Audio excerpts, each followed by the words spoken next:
हज़रात गिरामी, पहले आप यह वीडियो देखें। तेरे तो बगैर मैनू भी तेरा प्यार आवे, सुना सुना जादू जाग सारा वे, तू ही मेरे सहानी।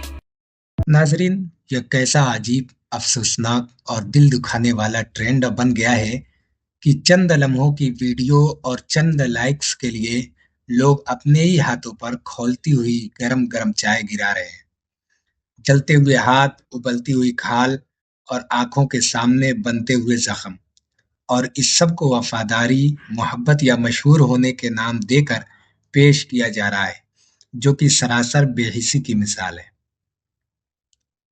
अगर वफादारी साबित ही करनी है तो आखिर इसका मयार दर्द, जलन और खुद को नुकसान पहुंचाना क्यों बना दिया गया है? क्या वफा का मतलब अब यही रह गया है कि इंसान अपनी ही सेहत से खेल जाए?